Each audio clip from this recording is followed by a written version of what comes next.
In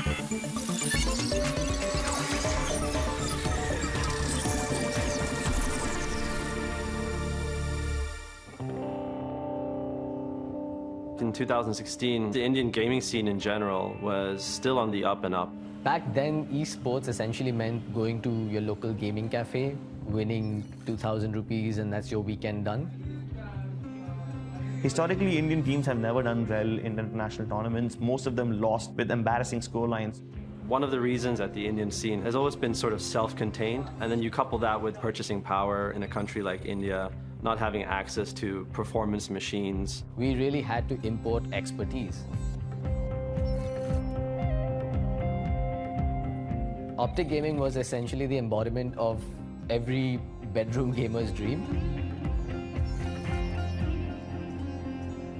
It was very important to me to make sure that India was a focal point. I thought there was a huge potential there.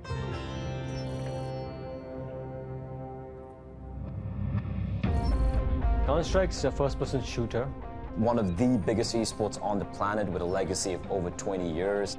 In India specifically, Counter-Strike has been well received. The goal of the Optic India project was firstly to become the best team in India as soon as possible, and then put India on the map. This could be finally India's chance at actually having a shot at an international title. Community was excited because we are Indians and we are passionate about everything we love. We decided to do a tryout process. The idea was that we wanted to build a squad from the ground up. We've never actually done a selection process like this. I don't think many teams have done this anywhere in the world, right? And the fact that you guys are here, we're making history, okay? Thousands and thousands of people applied for it. It was an opportunity that nobody really wanted to miss out on. All these gamers who had been playing for years and years and years without any major achievements under their belt, all those underdogs had a chance. You had players traveling from remote cities to the LAN venue in Bangalore, and then you had these players that we had never heard of. They selected me trying out for those 5 slots. I went there, I played only one game, but I was a beast on that game. A lot of young talent that we found that would never have been found had it not been due to the tryout. I got selected, and then finally we moved to the Bangalore boot camp. It was amazing. These are 5 young men that had never really left home and lived on their own and had to fend for themselves. We all stayed together because it's a team sport. You need to be together to improve. Forsaken was one of those hidden gems. He was one of those players that came with unnatural amount of skill. He was bought in for his brains more than his reflexes. He did have a past that was a little shady as well, though. There were accusations that he was a cheater. But although people were saying he was fishy, we didn't have any proof or any concrete evidence to, bench him or kick him out of the team.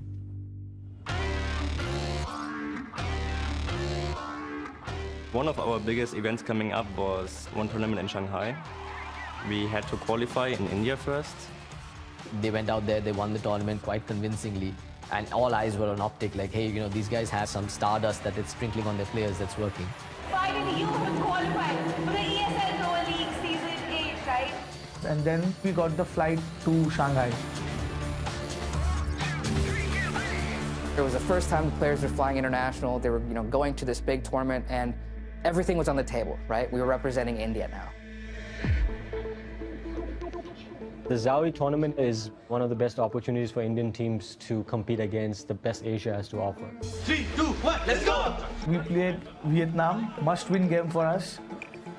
And I was having a very good game. I was, single-handedly destroying them. Optic India were just one map away from winning. It was halfway through the map when we noticed that the admins had called a pause. That usually happens when, say, the monitor goes off, or somebody's device is not working, or the internet is lagging. But it was lasting way longer than a normal technical pause. We saw not just one admin, but slowly a second admin, and then probably 5 minutes later, a third admin. There's like a little bit of a scuffle.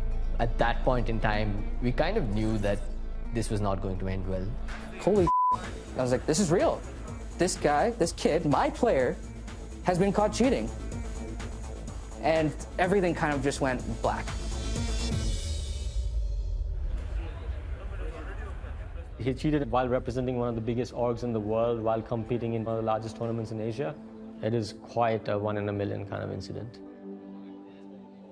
He was just a dumb kid. He just felt scared he'd get kicked from the team because he wasn't a great aimer. This guy had a special button at the side, and if he presses that button, that's when the cheat gets activated, and his aim automatically snaps to the nearest target. There are a lot of cheats out there. This was definitely a premium cheat in the sense that he paid for it. The cheating industry, it's massive. There is a lot of money involved. If gaming itself is a multi-billion-dollar industry, then video game cheating is also a multi-million-dollar industry. This guy had done an excellent job of hiding the truth.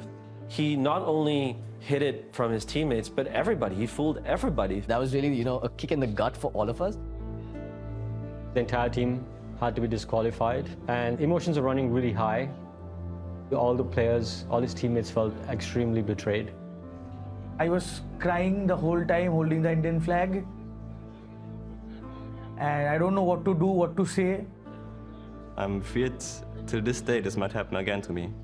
Even today in the tournaments and the tactical timeouts, I feel a shot shock. It's just for 1 second, but it's still there.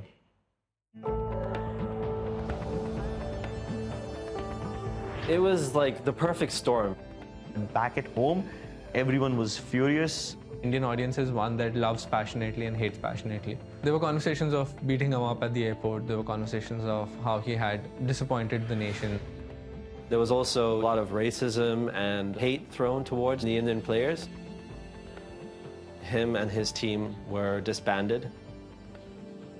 We were so close to greatness, and it all just came crashing down. Almost immediately, everyone was allergic to that region and that scene. It did send Indian esports and CSGO into a dark age. We clearly realized that we don't have enough checks and balances in place. But then you had tournament organizers using this as a wake-up call to say that, we cannot let another Forsaken incident happen ever again. Without integrity of the game, we don't have a sport. Everything falls apart. Today, the Indian gaming scene is thriving. We are the first generation experiencing esports as a career in India. If I were to look back 10 years, we would be extremely happy back then if someone paid for us to take a 24-hour train from Mumbai to Bangalore. Today, nothing short of $100,000 is incentive to compete in a tournament.